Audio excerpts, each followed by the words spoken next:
Hello, I'm Phoebe Fraser, editor of The Cell Base, a new venture launched by FoodBev Media which shines a light on the dynamic cell-based sector. Today I am joined by Alex Crisp, writer and host of The Future of Foods, a podcast that digs into the world of cellular agriculture and the transformative changes it brings. In this exclusive interview, Alex and I will navigate the uncharted waters of cell-based seafood, casting a discerning spotlight on products sourced from sharks. We will discuss how these advancements hold promise not only for our palates, but also for industries such as fashion and cosmetics. Join us for an insightful exploration as we delve deep into the future of sustainable seafood. Alex, thank you for joining me today. To start off, could you tell us a bit more about the Future of Foods podcast and the reason for its inception? Sure. Hello, Phoebe. Thanks for inviting me. It started really in stages, I suppose. I started working. Well, I started volunteering for this organization called TQ, which is an AI company that was looking at truth and misinformation, and they had technology that sort of scoured the internet and looked for all the academic papers and was able, so they said, to kind of discern truth from fiction. So I was working for them for a while, and as a writer, and then I proposed the idea of doing a podcast, and because I was interested in cultivated meat, I proposed that would be the podcast that I did. So I did a few of them, and then TQ said that I was getting a little bit fixated on cultivated meat, and they wanted me to move on to something else, but I didn't want to, so I decided to go it alone. And so it's been my own thing for a while.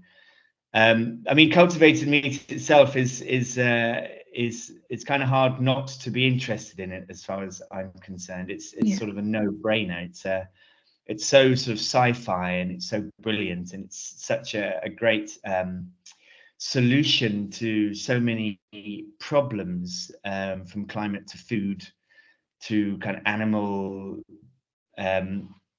protection, for overcoming factory farming and stuff like that, and of course more related to this interview, kind of fisheries and all of that stuff, and kind of cruelty to sharks, I suppose. In your most recent podcast, you really honed in on seafood, particularly shark meat, and the raft of benefits that its cultivation may present.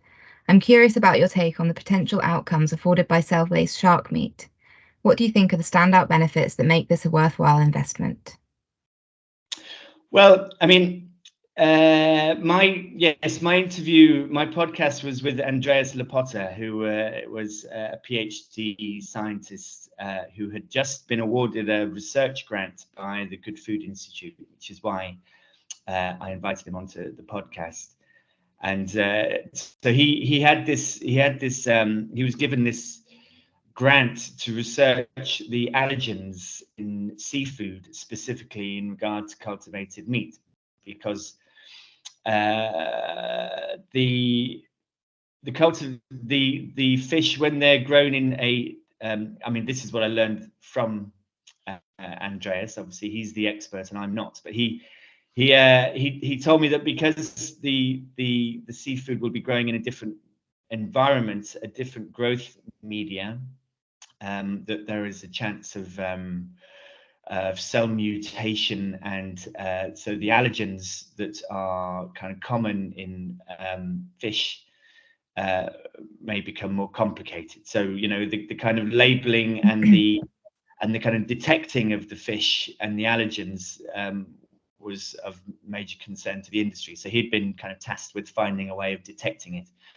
And through this conversation, he told me that the kind of bony fish and cartilaginous fish, which is sharks and rays, and I think that's just those.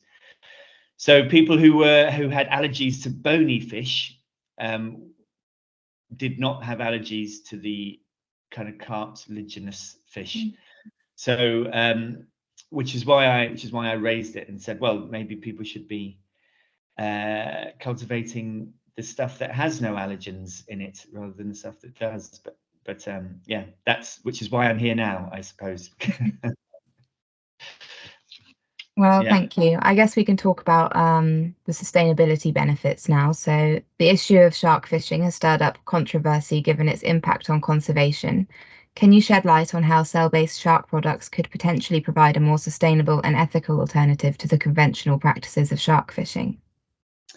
Yeah, this is an interesting question, isn't it? It's I spoke to an entrepreneur called Alan Leung, who is cultivating caviar, and he's from Hong Kong. And I asked him this question because I had because you had kind of told me you were going to ask me, so I asked him. He told me that because he knows about the use of shark fin. He's kind of grown up in quite a wealthy family there in Hong Kong, and so they would they would eat it. And he said that he was pretty certain that part of the allure to shark fin is in the hunting element of it, like it's a sport. Like in England, it would be like kind of pheasant shooting. Really, it's not food that we need to eat. It's just food that certain people like to shoot for fun. So he was unconvinced that shark meat would sell as a food. Or at least kind of cultivated shark meat. But that's just his opinion, of course, because it is quite popular in certain countries like Spain and it's apparently I don't know if I've ever really tried it. It's supposed to sort of taste a bit like tuna, but maybe a little bit more kind of metally than that, because apparently it weaves through its skin, so that's kind of part of its kind of kind of mercury taste that it has, or smell that it has.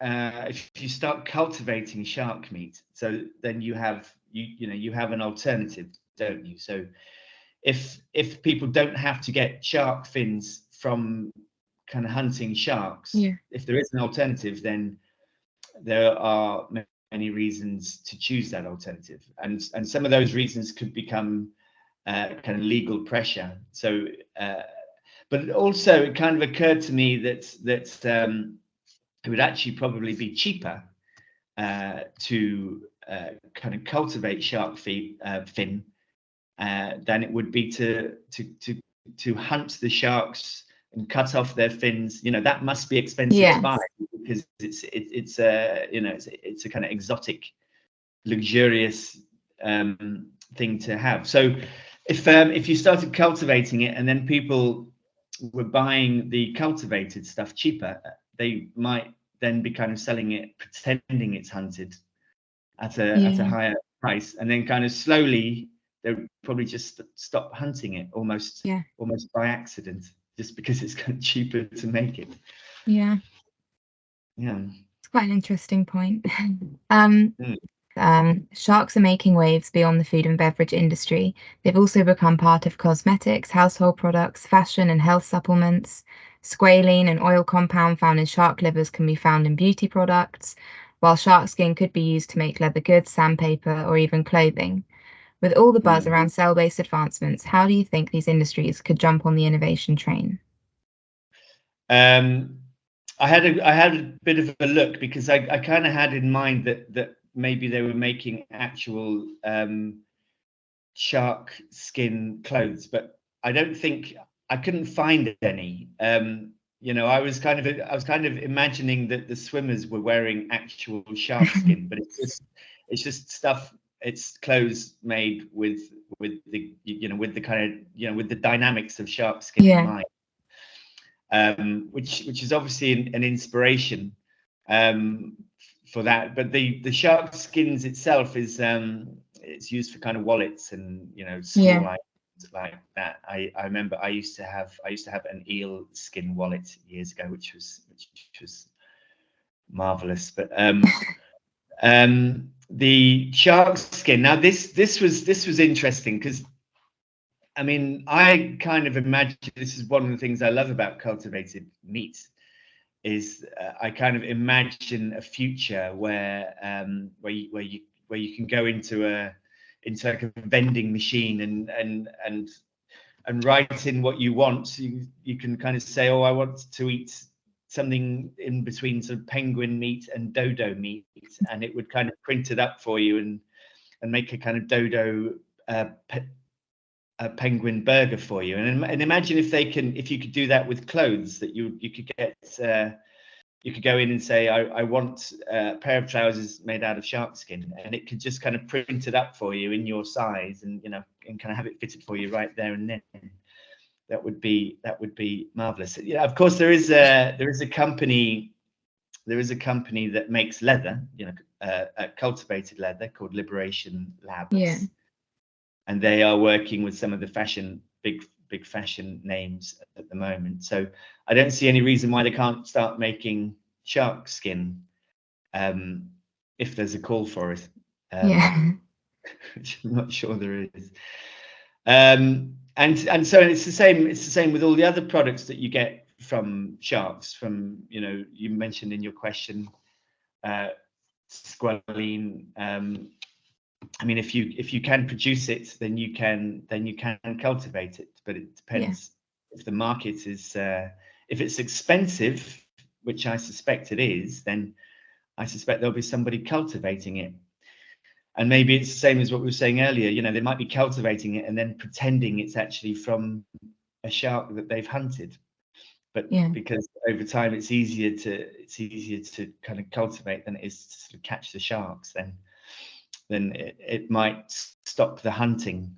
So if the products are kind of are side by side, which one wins out? If you've got the sort of cultivated product and you've got the hunted product, I imagine that it'll be the cultivated product over time that wins out, because it's just and cheaper and more prevalent and less less barbaric and